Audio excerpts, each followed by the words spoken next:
욥기 1장 20절로 22절까지의 말씀. 자, 교독하고 마지막은 함께 읽겠습니다. 욥이 일어나 겉옷을 찢고 머리털을 밀고 땅에 엎드려 예배하며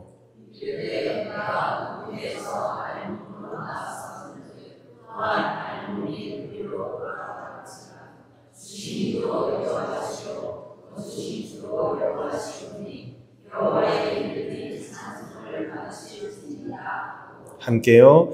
이 모든 일에 욥이 범죄하지 아니하고 하나님을 향하여 원망하지 아니하니라. 아멘. 자, 분단의 이유 그리고 감사하는 삶, 이런 제목으로 말씀을 전하겠습니다. 제가 앞서 두 주 동안에 6.25 전쟁과 통일, 그리고 우리 그리스도인 순교자들에 대해서 하나님이 이 나라를 어떻게 이끌어 오셨는지 말씀드렸는데, 왜 아직도 우리 민족은 세계 유일의 분단 국가로 남아 있을까? 그에 관한 제가 짧은 좀 소견을 좀 성경에 빗대어 좀 말씀드리고, 오늘 맥주 감사절이기 때문에 후반에는 감사에 관한 겉면 조금 드리고 설교를 마치려고 합니다. 자, 6.25 직후에 남한의 상황은 열강들의 이념과 무력 앞에 힘이 없이 좌지우지되고 있는 그런 상황이었어요. 우리 남한을 진정으로 생각해주는 나라는 없었습니다. 한미 방위 조약도 울며 겨자 먹기 식으로 했지, 미국이 우리나라를 가치 있게 봐서 맺은 조약이 아니었어요. 도리어 그 이면에는 그리스도인들의 간절한 기도가 있었고 하나님의 섭리가 있었습니다. 오직 하나님만이 우리 민족을 사랑하시고 여기까지 이끌어 오셨습니다. 이런 우리나라의 비극적인 역사와 이 눈부시게 발전한 지금의 대한민국을 보면서 저는 요셉이라는 인물이 떠올랐습니다. 형들에 의해서 강제로 요셉은 구덩이에 던져졌고 무력하게 이집트의 노예로 팔려갔던 그의 삶과 6.25 당시 이제 우리 남한의 모습이 다르지 않게 다가왔어요. 요셉에겐 결정권이 없었어요. 형들이 자기들 마음대로 이 녀석을 죽일까 살릴까 팔아버릴까 그랬던 것처럼, 여러분 그 당시 우리나라 열강들도 주변에 우리 남한에 어떤 결정권을 주지 않고 그냥 38선 긋고 자기들 마음대로 분단 국가로 만든 거 아니겠습니까? 그러나 하나님께서는 전쟁의 폐허 속에도 대한민국을 놀랍게 일으키셨고, 그 힘든 보릿고개를 지나서, 제가 사실 안 지나봐서 잘 모르지만 보릿고개를 지나서 이렇게 자유민주주의 이념을 가진 나라로 세우시고, 더욱이 교회가 전 세계 역사상 이런 경우가 없어요.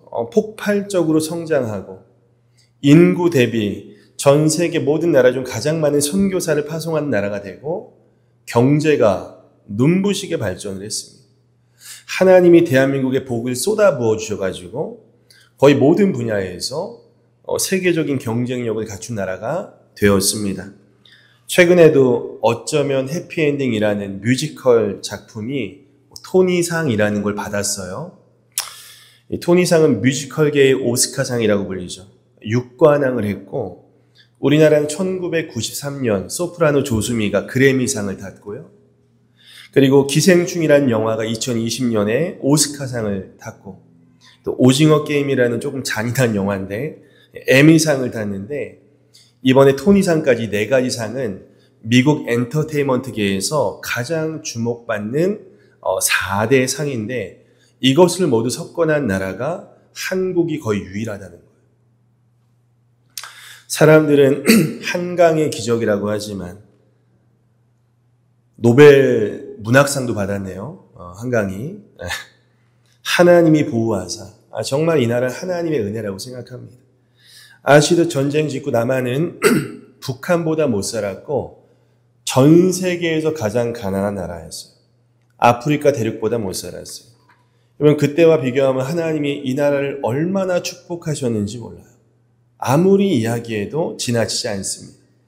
흡사 요셉이 노예로 팔려가서 모진 고생 다하고 억울한 누명까지 쓰며 옥살이도 했지만 하나님은 계속 그와 함께 하셨고 모든 시련을 이기고 형통하게 하셔서 후에 이집트의 훌륭한 총리로 세우지 않습니까?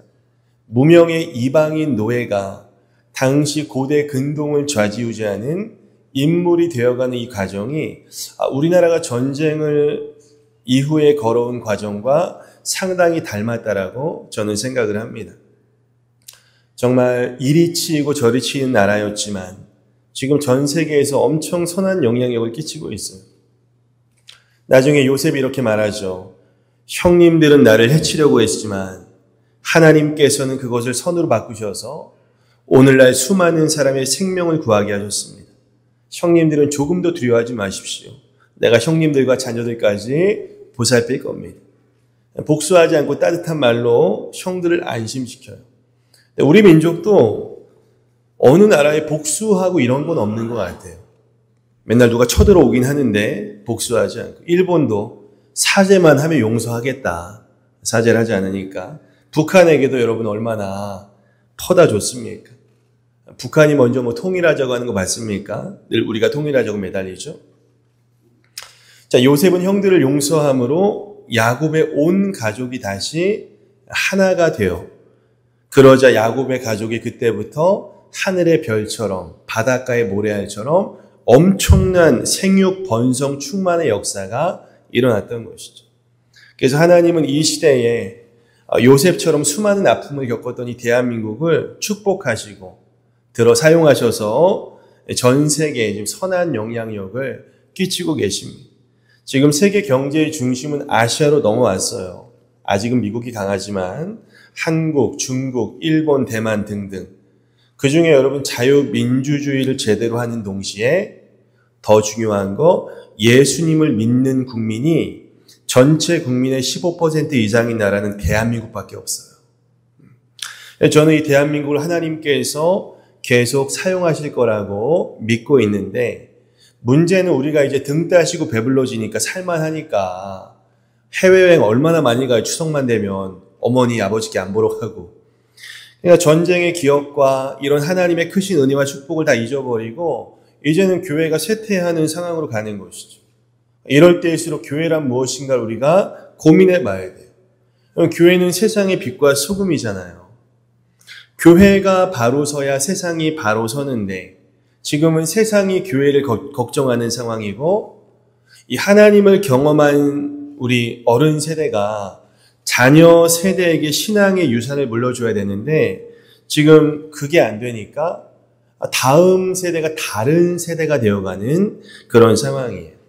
그러니까 이 교회가 빛과 소금의 정체성을 상실하니까 이전에 생각지도 못했던 교회가 어두워지니까 이 세상이 더 어두워져요. 수많은 사회 문제들이 쏟아지는 거예요. 여러분 세상은 원래 하나님 모르기 때문에 타락의 길로 가는데 이것을 교회가 빛과 소금이 되어서 붙잡아주고 있었는데 교회가 문제가 많다 보니까 그 역할을 못하는 거예요. 자, 여호수아 시대에 가나안 땅 정복을 했어요. 시작을 했죠. 왜 이미 원주민이 살고 있는 가나안 땅을 이스라엘 민족에게 주셨죠? 어떤 분은 하나님은 불공평하신 것 같다. 제가 성경 공부 시간에 여러분 토지에 관한 땅에 관한 신학에 대해 말씀드렸잖아요. 땅의 주인은 하나님이시고 하나님은 특정한 민족에게 거주할 기회를 주세요. 그러니까 하나님은 뭐예요? 임대인. 백성들은 민족들은 임차인이에요. 기억나시죠? 그 땅에 사는 대가로 하나님께 임대료를 납부해야 돼요. 저희 월세 내는 것처럼. 그 임대료가 바로 뭐였어요? 미시파트와 체다가라고 했잖아요. 사법적 정의와 분배적 정의예요. 그래서 사랑과 정의라고 보시면 돼요. 바로 이 사랑과 정의를 실천할 때 그게 하나님께 드리는 임대료가 되는 거예요. 이렇게 하면 하나님은 그 민족을 그 땅에 계속 거주하게 하세요. 근데 서서히 소돔과 고모라처럼 막 타락하고 정의와 사랑이 사라지고 약자를 억압하면은 임대료를 성실하게 납부하지 않은 것이 되어버려요. 그럼 하나님께서 예언자를 보내셔서 경고하는데 그 듣지 않으면 쫓아내시고 임차인을 바꾸시는 거예요. 그럼 역사상 얼마나 많은 민족이 흥망성쇠를 겪었습니까? 소돔과 고모라, 바벨론, 아수르, 이런 대제국, 페르시아, 로마 전부 다 망했어요. 망할 때쯤 가면 다 정의와 사랑이 사라지고 이기적이고 약자에 대한 억압과 차수치만 남는 거예요. 그럼 어김없이 하나님 다른 민족을 들어서 치시는 것이죠. 그러니까 이스라엘만 특별히 사랑하셔서 가나안 땅 아무 죄도 없는 민족을 내보내신 게 아니라는 거예요. 성경에 그들이 400년 동안 죄가 가득 찼기 때문에 그들을 쫓아내시고 또 이스라엘도 가나안 땅에 임차인으로 들어간 것일 뿐이에요. 아시듯 서서히 그들도 하나님 말씀에 불순종하자 아시리아와 바벨론을 들어서 치시잖아요. 이런 땅에 관한 신학을 토대로 이 가나안 땅 정복을 보셔야 돼요. 자, 근데 제가 하려는 말은 여호수아 시대의 가나안 땅을 전부 다 정복하지를 못해요. 하나님은 왜 이스라엘로 하여금 가나안 땅을 다 멸하시지 않고 남겨두셨을까? 그 이유가 사사기에 나옵니다. 사사기 2장 21절로 3절까지 제가 읽어드립니다. 나는 여호수아가 정복하지 못한 남은 민족을 더 이상 쫓아내지 않고 그들을 이용하여 이스라엘 백성이 나 여호와의 명령을 순종하는지 안 하는지 알아보겠다. 그래서 여호와께서는 그들을 즉시 쫓아내지 않으셨으며 또 여호수아의 손에 그들을 완전히 넘겨주시지도 않으셨던 것이다. 이렇게 말해요. 가나안 족속을 남겨주신 이유, 하나님께 순종하나 불순종하나 보시기 위해서. 자, 아까 제가 처음에 고민했던 거, 왜 우리 민족은 아직까지 세계 유일의 분단국가로 남아있을까? 표면적인 이유야. 북한이 3대 부자 세습하고 독재하고 열강들의 여러 이해가 얽혀있지만 저는 이 사사기 말씀이 떠올랐어요. 남한과 북한은 지금도 서로 총뿌리를 겨누고 미사일을 쏘고 대치하고 있고 아직도 종전이 아니에요. 정전이에요. 휴전이에요. 언제라도 전쟁이 가능한 상태라는 거죠. 북한의 대남 도발은 갈수록 심해질 거라고 봐요. 물론 정권에 따라 조금은 달라지더라고요. 지난 정권만 해도 오물풍선을 수백 개씩 보내고 이번 정권은 이제 확성기를 딱 끄니까 바로 반응이 오긴 하죠. 여러분, 지금 북한은 자국 군인을 우크라이나, 러시아 전쟁에 파견하고 있죠.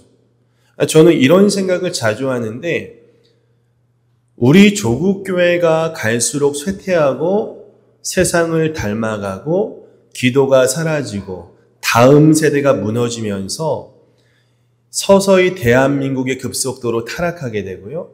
동시에 북한의 도발은 갈수록 강해질 거라고 생각해요. 이게 제 생각이에요. 쉽게 말하면 남한의 교회가 우리가 신앙을 서서히 잃어버리면 남한 사회가 무너지게 되고 빛과 소금이 무너지니까 그럼 북한과의 전쟁 가능성은 좀 매우 커진다라고 보는 사람이에요. 자, 사사기 2장 7절에 11절까지 제가 읽어드립니다. 이스라엘 백성은 여호수아가 사는 날 동안 여호와를 잘 섬겼으며 그 후에도 그들은 여호와께서 이스라엘을 위해 행하신 모든 일을 직접 목격한 장로들이 살아있는 동안 여호와를 잘 섬겼다.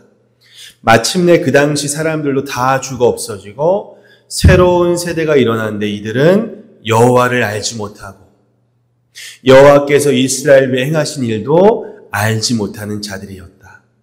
이스라엘 백성은 여호와께 범죄하고 바알 신들을 섬기기 시작했다.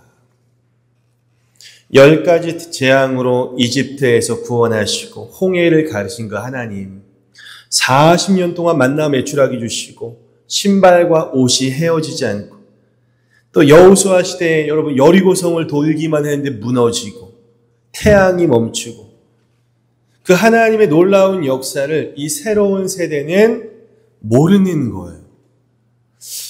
지금 젊은 세대는 대한민국을 위해 행하신 하나님의 일들을 잘 몰라요. 여러분, 지금 세상이 얼마나 타락합니까? 우리나라 마약 청정국인데 100만 명이 마약을 한대요. SNS로 너무 쉽게 구해요. 동성애 낙태 그냥 막 그냥 대놓고 이제는 이야기하지 않습니다. 여러분, 이 새로운 세대는 저도 마찬가지 전쟁을 경험해 보지 못했어요. 저는 지금 나만의 상황과 너무 똑같다고 생각을 하는 거예요. 부모 세대가 하나님의 은혜로 전쟁을 해서 이스라엘 백성 말하는 거예요. 정복한 이 가나안 땅, 약속의 땅에 자녀 세대들은 그냥 하나님 덕분에, 부모님 덕분에 그냥 축복의 땅 가나안 땅에도 그냥 태어난 거예요. 당연한 것처럼.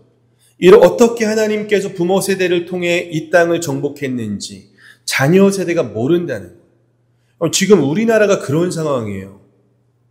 지금 20대들 보면 우리 정말 부모님들이 다 해놓고 만들어 놓으신 거에 여기 좋은 나라에 태어난 것이죠. 그러니까 지금의 대한민국과 사사기의 상황이 저는 굉장히 유사하다고 생각을 합니다. 저도 그렇고 MZ세대도 그렇고 6.25 전쟁 몰라요. 관심도 없어요. 보릿고개 관심 없어요. 하나님께서 우리 선조들을 어떻게 통해서 이 나라를 어떻게 지켜주었는지, 수많은 사람이 이 나라의 자유민주주의와 영토를 지키기 위해 얼마나 많이 희생했는지, 하나님이 이 나라를 어떻게 지켜주고 이끌어 오셨는지, 75년 동안 전쟁이 없고 평화를 주시고 이토록 경제가 발전하게 하셨는지, 그리스도인들의 순교와 한국교회의 나라와 민족을 향한 뜨거운 기도와 선교의 역사를 지금 다음 세대는 전혀 관심도 없고 모른다는 거예요. 통일 관심 없어요. 다만 남보다 돈 많이 벌고 잘 사는 게 유일한 목표예요. 75년간 전쟁이 없었는데 설마 앞으로 전쟁이 있겠어? 자, 이사야 3장 1, 2절 한번 읽어볼까요? 자, 시작. 여호와께서는 가나안에서 전쟁을 겪지 않은 이스라엘 백성을 시험하시려고 그 땅의 일부 민족을 남겨두셨다. 이것은 전에 전쟁을 겪어보지 못할 새로운 세대들에게 전쟁이 무엇인지 가르쳐주기 위해서입니다. 이 새로운 세대는 하나님이 없었다면 자기 민족이 존재할 수도 없었고 가나안 땅에 살 수도 없었다는 것을 모르는 세대라는 거예요. 그래서 하나님은 새로운 세대에게 자신을 알리시고자 이방 족속을 다 멸하지 않고 남겨두셨다고 말하는 거죠. 물론 전쟁을 겪지 않은 우리 남한에 저와 같은 사람들에게 전쟁을 가르치려고 여기 남북이 분단되고 북한을 남겨주셨다는 그런 말씀이 아니라, 그러나 북한이라는 나라는 항상 우리 남한에 무엇인가를 계속 시사하고 있다는 거예요. 하나님이 우리를 지켜주시지 않고 우리가 하나님께 불순종하고 교회와 나라가 계속 이처럼 계속 타락하면 하나님은 언제든 북한을 들어서 남한을 칠 수도 있다는 경고가 되는 것이죠. 절대 그러지 않지만 당연히. 저는 한국교회와 한국사회가 이렇게 가다가는 솔직히 말하면 정말 큰일 나겠다는 생각을 자주 해요.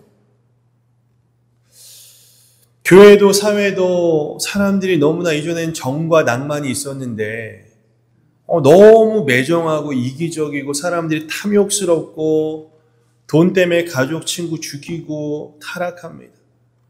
이게 교회인가 싶고 이게 나란가 싶다니까요. 우리만큼은 여러분 하나님과 이웃을 좀 사랑하고 욕심을 좀 버려야 됩니다.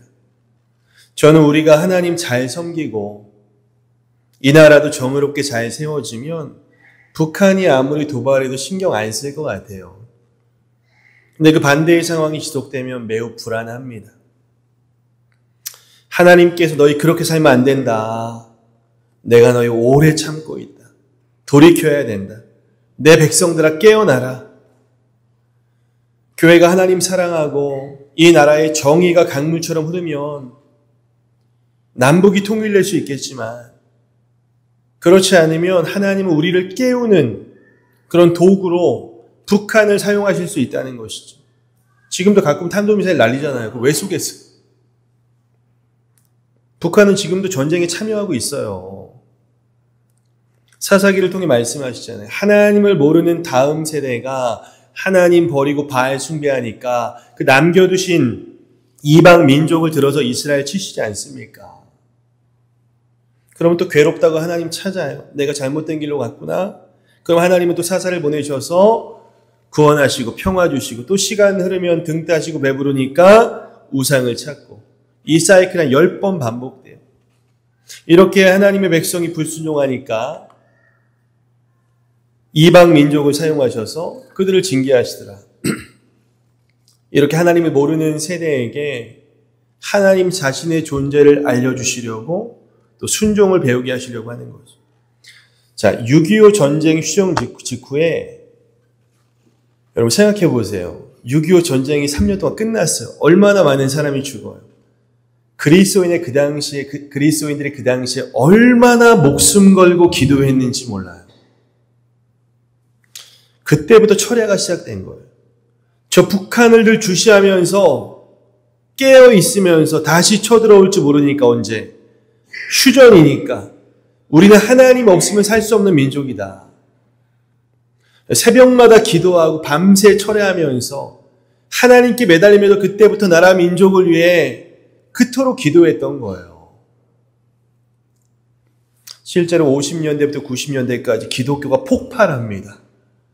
그때는 교회에 깃발만 꽂으면 사람들이 몰려왔어요. 한때 기독교인이 1200만이었어요. 여러분 1960년 제가 인구 조사를 했더니 남한 인구가 2500만, 1970년 3200만, 80년 3800만, 90년 4200만, 2000년 딱 되니까 4700만. 이때 여러분 기독교가 1200만이라고 했죠. 4명 중에 한 사람이 그리스도인이었어요. 지금은 애들 초등학교 한 반에 1명 교회 다닐까 말까요. 한 세대 만에 무너지고 있어요. 북한의 존재는 우리에게 뭐예요? 하나님이 너희들 깨어 있어야 된다. 내 말에 순종해야 돼. 공의와 사랑을 실천해야 돼. 내가 오래 참고 있는 거예요. 우리에게 허락하신 하나님의 경고등과 같은 것이죠. 그래서 아직도 북한과 남북이 분열되어 있는 것이 아닌가라고 저는 봅니다. 저는 가끔 아내에게 한반도는 굉장히 전쟁 가능성이 높다는 얘기 많이 해요. 네. 북한이 도발할 때마다 사람들은 미사일 쏴서도 관심도 없는데 저는 그럴 때마다 우리 그리스도인들, 국민들이 우리 민족을 깨우기 위한 하나님의 경고라고 생각했으면 좋겠어요. 내가 이렇게 살면 안 되지. 이 나라 위해 기도해야지. 하나님 사랑해야지. 계속 불순종하면 하나님이 심판하실 거예요. 하나님이 많이 참아주시고 계시다고 저는 생각합니다. 우리는 6.25를 경험 못한 세대지만 하나님은 남북이 대치되는 상황을 남겨두셔서 우리로 하여금 깨어서 기도하라고 순종하라고 말씀하십니다. 하나님이 이 나라에게 베푸신 축복과 은혜를 여러분 잊지 마시고 하나님 잘 섬기고 이 교회와 국가를 위해 기도하는 저와 여러분 되시기를 주님의 이름으로 부탁드립니다. 제가 설교하는데 눈 좀 뜨셨으면 좋겠어요. 저는 눈 감고 있으면 좀 속이 안 좋아요. 부탁 좀 드립니다. 일주일에 한 번 오시는데. 자, 오늘 맥주 감사 주일이기 때문에 감사에 관한 이야기로 마무리를 좀 하겠습니다. 자, 교회 오빠라는 다큐멘터리가 한 6년 전인가 KBS에서 방영이 되었고 이게 책으로도 나왔는데 이 영화는 이관희, 오은주 부부의 암투병기를 그린 그런 영화예요. 못 보신 분들은 한번 꼭 보시면 좋을 것 같아요. 하나님을 믿는 두 사람이 사랑해서 결혼을 했는데 한 달 정도 지나지 않아서 이관희 집사님의 아버지가 뇌출혈로 쓰러지게 됩니다. 집안에 누가 한 번 쓰러지면 가족 모두의 삶이 쉽지 않잖아요. 자, 그 이후에 이제 오은주 씨가 딸을 낳고 이제 산후조리가 끝나고 퇴원하는 날 얼마나 기쁩니까? 근데 갑자기 남편 이관희 집사에게 전화가 오는 거예요. 들어보니 남편이 대장암 4기 판정을 받았어요. 이관희 집사 어머니는 남편도 뇌출혈로 쓰러져 의식이 없는 상태가 오래되고 아들마저 저렇게 되니까 너무 큰 충격으로 스스로 생명을 끊어버립니다. 가족들이 얼마나 큰 충격에 빠진지 몰라요. 자, 그리고 남편의 항암 치료가 계속되는 중에 이번에는 아내 오은주 집사가 혈액암 4기 진단을 받게 돼요. 그렇게 지루하고 고통스러운 부부의 투병 과정이 진행되죠. 이런 상황에서 부부는 수많은 의문과 절망과 싸우지만 이런 삶과 죽음이 넘나드는 과정 속에서 하나님을 굳건하게 의지합니다. 갑자기 세상을 떠나지 않고 이렇게 마지막을 정리하며 갈 수 있으니 감사하다고 고백해요. 나의 삶 전체를 돌아볼 때 하나님께 받은 은혜를 생각하면 나는 하나님을 감히 원망할 수 없습니다. 그렇게 남편은 하나님의 부르심을 먼저 받았고 아내는 다행히 딸아이를 키우면서 지금까지 하나님을 잘 섬기며 제가 어제도 검색을 해봤는데 주어진 삶을 잘 살아내고 있어요. 도무지 감사할 수 없는 중에 감사로 하루하루를 물들이고 있더라고요. 왜 당신은 가장 숨기고 싶고 철저히 무너지고 연약해진 이런 모습을 세상을 향해 오픈하느냐. 이해할 수가 없다. 안 믿는 사람들이 이해 못하겠죠. 이런 질문이 많았대요. 왜냐하면 이 세상은 전부 다 자기를 과시하고 내 존재의 가치와 능력을 입증해야지만 사람 대접해주는 세상이니까요. 그러나 이 오은주 씨는 자신의 가정에 주신 큰 고난은 하나님이 주신 선물이고 사명이라고 생각했기에 철저하게 무너진 자신의 삶을 있는 그대로 주님께 내어드렸다고 고백합니다. 하나님께서 우리에게 병과 고통과 시련을 주실 때에는 감당할 만한 사람에게 주시는구나. 그런 생각이 들어요. 여러분, 욥은 어떻습니까? 하루아침에 10명의 소중한 자녀를 잃고 모든 재산을 다 잃고 아내도 하나님 욕하고 죽으라고 하고 자신의 몸은 만신창이가 된 그 상상할 수 없는 고통을 겪었던 욥이 오늘 이렇게 고백합니다. 우리 오늘 말씀 한 번 더 읽어보겠습니다. 제가 읽어드릴게요. 이때 욥은 일어나 슬퍼하며 겉옷을 찢고 머리털을 민 다음에 머리를 땅에 대고 엎드려 경배하여서 이렇게 말하였다. 모태에서 빈손으로 태어났으니 죽을 때에도 빈손으로 돌아갈 것입니다. 주신 분도 하나님이시오. 가져가신 분도 주님이시오. 주님이시니 주님의 이름을 찬양할 뿐입니다. 이렇게 욥은 모든 어려움을 당하고서도 죄를 짓지 않았으며 어리석게 하나님을 원망하지 않았습니다. 여러분, 광야의 백성들은 하나님이 노예에서 해방해주고 40년간 옷이 헤어지지 않게 하시고 구름기둥 불기둥으로 보호하시고 먹을 것 주시고 약속의 땅도 주시고 그토록 많은 복을 받았음에도 감사는커녕 하나님을 원망 불평할 준비를 늘 하며 살더라는 거죠. 우리가 이집트에서 죽었거나 차라리 광야에서 죽었으면 좋았겠습니다. 이러는 것이죠. 주님 뭐라고 하세요? 이 약한 백성이 언제까지 나에게 불평할 거냐? 내가 너희의 말이 내 귀에 들린 대로 내가 너희에게 행할 것이다. 20세 이사의 성인 남자들 전부 다 죽여버렸어요. 원망 불평은 나에 대한 그릇된 신뢰와 하나님에 대한 불신에서 나오는 거예요. 여러분, 상반기 동안 우리를 인도하신 에베네셀의 하나님께 그냥 조건 없이 감사하셔야 됩니다. 할렐루야. 욥도 그렇고 이 부부도 그렇고 그들은 감사할 수 없는 중에도 하나님께 감사와 찬양으로 영광을 돌렸어요. 이게 그리스도인이에요. 절망 중에도 감사할 수 있는 이유가 뭘까요? 하나님의 살아계심을 믿기 때문이죠. 나의 가는 길은 오직 그가 아시나니 그가 나를 단련하신 후에 내가 정금같이 나올 거라. 이런 신뢰 때문인 거예요. 하나님에 대한 굳건한 신뢰를 가진 자만이 원망불평하지 않고 감사할 수 있는 것이죠. 참 믿음의 사람만이 고난 중에서 감사할 수 있다. 인생의 힘든 시간이 누구나 오거든요.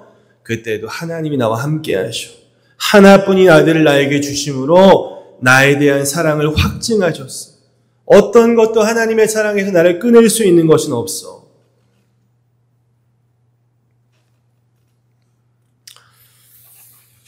뜻밖의 시련과 질병이 나와 가족에게 찾아오더라도 이 모든 것은 하나님의 주권 아래서 일어난 일이야. 하나님을 신뢰하는 내 마음은 변함이 없어. 이게 바로 신앙인의 모습이죠. 남과 비교하고 탓하고 그러면 감사가 안 나와요. 환경과 다른 사람의 문제가 아니라 내 마음이 병들었기 때문에 원망불평이 나오는 거예요. 주님은 우리에게 고난과 시련이 없을 거라고 말씀하신 적이 없어요. 고난과 시련이 있을 거야. 그런데 내가 너와 함께 할 거야. 이길 수 있는 힘을 줄 거야. 그 고난이 선물이 되어 너가 성숙해지고 나와 더 가까워지게 될 거야 라고 말씀하세요. 자, 우리 마지막 말씀 한번 읽어보겠습니다. 자, 시작. 형제 여러분, 여러 가지 시험을 당하더라도 그것을 기쁨으로 여기십시오. 믿음의 시련은 인내를 만들어낸다는 것을 아십시오. 그러므로 끝까지 참고 견디어 부족함이 없는 완전하고 성숙한 사람이 되시오. 아멘. 여러분, 고난 중에도 감사하시길 축복합니다. 행복의 비결은 감사에 있어요. 감사할 줄 모르는 사람이라 가장 불행한 사람이에요. 작은 것에도 감사할 줄 아는 사람이 행복합니다. 여러분, 가족들 얼마나 소중합니까? 가끔 싸우지만 평범한 일상, 어제 죽은 사람 얼마나 많아요. 얼마나 감사해요. 오늘 눈 뜬 거. 무엇보다 하나님께 감사하시길 바랍니다. 감사는 영적 성숙의 증거입니다. 성숙하지 못하면 원망불평이 나오는 거예요. 일본의 신학자 우치무라 간조가 말하길 감사는 하나님의 은혜를 받는 그릇이라고 했어요. 감사는 하나님의 은혜를 받는 그릇이구나. 감사가 클수록 그릇이 커지고 하나님의 복과 은혜를 풍성히 받을 수밖에 없는, 반대로 감사는커녕 원망 불평의 그릇이 커질수록 하나님의 저주와 심판에 놓일 수밖에 없지 않겠습니까? 말씀 정리합니다. 하나님은요, 아까 우리 남북한 얘기했는데 남북이 분단된 이 상황을 통해서 우리에게 말씀하십니다.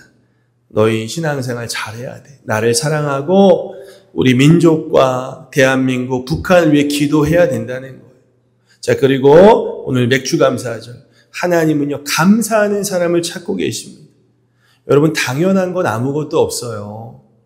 상반기 동안에 별탈 없이 지켜주신 거 감사하시고, 또 여러분, 감사할 수 없는 환경에 계십니까? 그럼에도 불구하고 그리 아니하실지라도 감사하는 저와 여러분 되시기를 이 맥주감사주일에 주님의 이름으로 축원합니다. 아멘. 우리 함께 기도하겠습니다.